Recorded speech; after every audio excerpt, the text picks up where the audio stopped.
ഈശോയിൽ ഏറ്റവും പ്രിയമുള്ള സഹോദരങ്ങളെ, ഞാൻ വളരെ പ്രധാനപ്പെട്ട ഒരു കാര്യം നിങ്ങളുടെ ശ്രദ്ധയിലേക്ക് കൊണ്ടുവരാനാണ് ഇന്ന് ഈ വീഡിയോയിൽ വരുന്നത്. നമുക്ക് ഏപ്രിൽ 12, 2026 ഏപ്രിൽ മാസം 12-ാം തീയതി നമുക്ക് മലയാള വിശ്വാസ സമൂഹത്തെ സംബന്ധിച്ചിടത്തോളം രണ്ട് പ്രധാനപ്പെട്ട തിരുനാളുകളാണ് പൊതു ഞായറാഴ്ചയും ദൈവകരുണയുടെ തിരുനാളും. ഏപ്രിൽ 12 ഞായറാഴ്ച. ഞാൻ ഈ വീഡിയോ സന്ദേശത്തിലൂടെ നിങ്ങളെ അഭിസംബോധന ചെയ്യാനും ഇത് സംസാരിക്കാൻ ആഗ്രഹിക്കുമ്പോൾ ഞാൻ ആദ്യം തന്നെ നിങ്ങളോട് പറയട്ടെ, പ്രിയപ്പെട്ടവർ, ഈ വീഡിയോ നിങ്ങൾ പരമാവധി ഷെയർ ചെയ്യണം.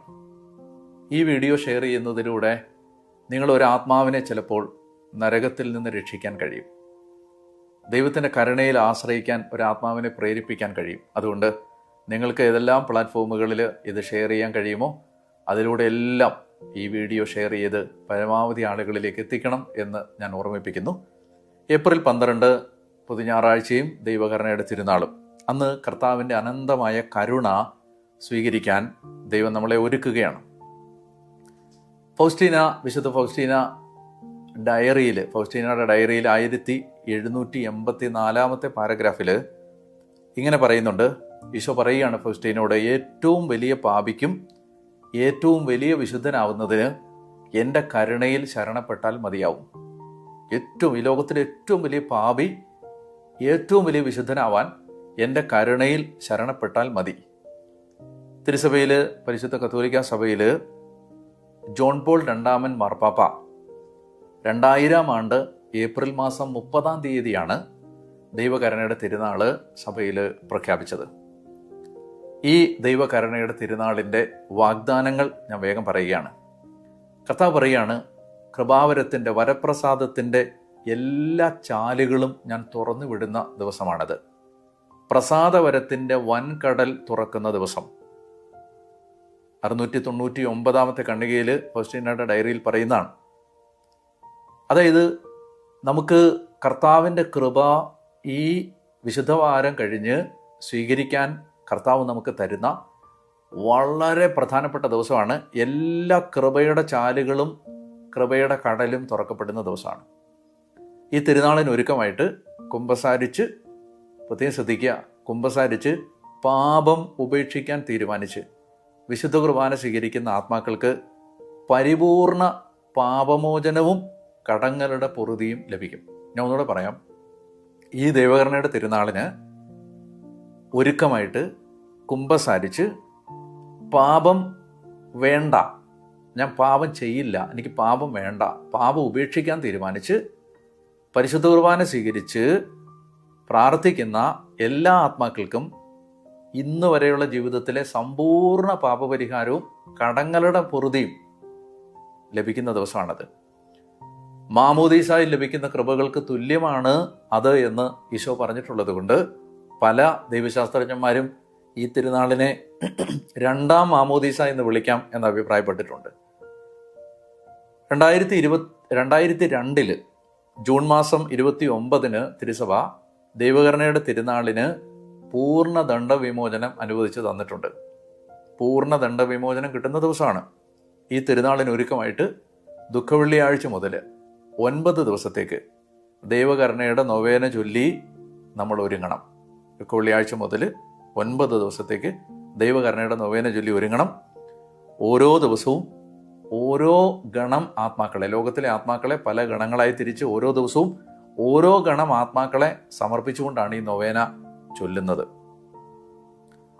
ഈ തിരുനാളിൻ്റെ ഏറ്റവും വലിയ പ്രത്യേകത എന്താണെന്ന് പറയട്ടെ.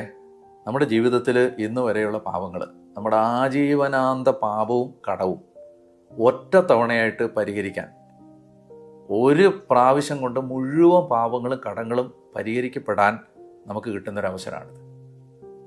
ആത്മാക്കളുടെ, ഈശോ പറയാണ്, ഈ ലോകത്തെ ആത്മാക്കളുടെ പാപങ്ങൾ ലോകത്തിലെ മുഴുവൻ മണൽത്തരികളെക്കാൾ അധികമാണെങ്കിലും അവയെല്ലാം എൻ്റെ കരുണയുടെ അത്യഗാധമായ ആഴത്തിൽ മുങ്ങിപ്പോവും എന്ന് പറഞ്ഞാൽ, ഈ ലോകത്തെ എല്ലാ മനുഷ്യരുടെ എല്ലാ പാപങ്ങളും എൻ്റെ കരുണയുടെ അത്യഗാധമായ ആഴത്തിൽ മുങ്ങിപ്പോവും. മനുഷ്യൻ്റെ പാപത്തെക്കാൾ വലുതാണ് ദൈവത്തിൻ്റെ കരുണ. ആ കരുണ സ്വീകരിക്കണം. നമ്മൾ അങ്ങനെ പറഞ്ഞ് ഒരു ഉദാസീനതയെ കഴിഞ്ഞിട്ട് കാര്യമില്ല. ആ കരുണ സ്വീകരിക്കാൻ ഒരു വാതിൽ ദൈവം തുറക്കുന്ന ദിവസമാണ്. അപ്പോൾ ഞാൻ വേഗം പറയുകയാണ് എന്തൊക്കെയാണ് നമ്മൾ ചെയ്യേണ്ടത്. ഒന്ന്, നമ്മൾ പ്രസാദപര അവസ്ഥയിലാണെന്ന് ഉറപ്പ് വരുത്തുക. എന്ന് പറഞ്ഞാൽ ദൈവകരുണയുടെ തിരുനാളിന് ഒരുക്കമായിട്ട് കുമ്പസാരിച്ച് പരിപൂർണ വിശുദ്ധിയിലും കൃപയിലും ആയിരിക്കാൻ ശ്രദ്ധിക്കുക. ദുഃഖവെള്ളിയാഴ്ച മുതൽ ദൈവകരുണയുടെ നൊവേന ചൊല്ലുക. ദൈവകരുണയുടെ തിരുനാൾ ദിവസം, അതായത് ഈ വർഷം നമ്മൾ ഏപ്രിൽ മാസം 12-ാം തീയതി പൊതു ഞായറാഴ്ച ദൈവകരുണയുടെ തിരുനാൾ സഭ ആഘോഷിക്കുന്ന ദിവസം പരിശുദ്ധ കുർബാനയിൽ പങ്കുകൊണ്ട് ഈ തിരുനാൾ ആഘോഷിക്കുക. 4-മതായിട്ട് ദൈവകരുണയുടെ ഛായാചിത്രം വണങ്ങുക. യേശുവേ ഞാനെങ്കിൽ ശരണപ്പെടുന്നു എന്ന പ്രാർത്ഥന ആവർത്തിക്കുക. Jesus I trust in you എന്ന പ്രാർത്ഥന ആവർത്തിക്കുക. 5-മതായിട്ട് മാർപ്പാപ്പയുടെ നിയോഗാർത്ഥം ഒരു സ്വർഗസ്ഥനായ പിതാവേ, ഒരു നന്മ നിറഞ്ഞ മറിയവും, ഒരു തൃത്വസ്തുതിയും വിശ്വാസ പ്രമാണവും ചൊല്ലി പൂർണ്ണദണ്ഡ വിമോചനം പ്രാപിക്കുക. പ്രിയപ്പെട്ടവരെ, ഞാൻ ചുരുക്കിയാണ് പറഞ്ഞത്. നിങ്ങളെ ഞാൻ ഏറ്റവും സ്നേഹത്തോടെ പ്രോത്സാഹിപ്പിക്കുകയാണ്. എല്ലാവരെയും പ്രോത്സാഹിപ്പിക്കണം. കുടുംബാംഗങ്ങളെല്ലാം ഇത് പറഞ്ഞ് പ്രോത്സാഹിപ്പിക്കണം.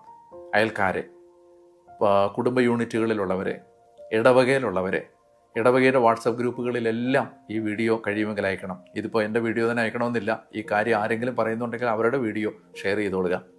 ഒറ്റ ഉദ്ദേശം എനിക്കുള്ളൂ, ഇതാര് പറഞ്ഞിട്ടാണെങ്കിലും എല്ലാവരും അറിയണം. പ്രോത്സാഹിപ്പിക്കണം. വൈദികർ ഇടവകളിൽ പ്രോത്സാഹിപ്പിക്കണം. എടുത്തെടുത്ത് പറഞ്ഞ് ആളുകളെ ഒരുക്കണം. സിസ്റ്റേഴ്സ് എല്ലാ ആളുകളിലേക്ക് എത്തിക്കാൻ ശ്രദ്ധിക്കണം. ദൈവ ശുശ്രൂഷകർ, മിനിസ്ട്രികൾ, ശുശ്രൂഷകൾ എല്ലാവരും ശ്രദ്ധിക്കണം. പ്രിയപ്പെട്ടവരെ, നമുക്ക് 2026 ഏപ്രിൽ 12 ദൈവകരുണയുടെ തിരുനാള് ലോകം മുഴുവനിലുമുള്ള എല്ലാ വിശ്വാസികളും വളരെ ഗൗരവമായിട്ട് എടുത്താൽ ഒരുപാട് പാപമോചനവും കടങ്ങളുടെ പൊറുതിയും ലോകത്ത് കിട്ടും. നമ്മുടെ ജീവിതം മാമോദീസ തൊട്ടിയിൽ നിന്ന് പുറത്തു വരുന്ന ഒരു കുഞ്ഞിനെ പോലെ പൂർണ്ണ വിശുദ്ധിയിലും പൂർണ്ണ നൈർമല്യത്തിലും ഏപ്രിൽ 12 പുറത്തു വരാൻ കഴിയും. ദൈവം നിങ്ങളെ അനുഗ്രഹിക്കട്ടെ. എനിക്ക് വേണ്ടി പ്രാർത്ഥിക്കണം. എല്ലാവർക്കും അനുഗ്രഹീതമായ വിശുദ്ധവാരവും അതുപോലെ തന്നെ ദൈവകരുണയുടെ തിരുനാളും ഞാൻ ആശംസിക്കുന്നു.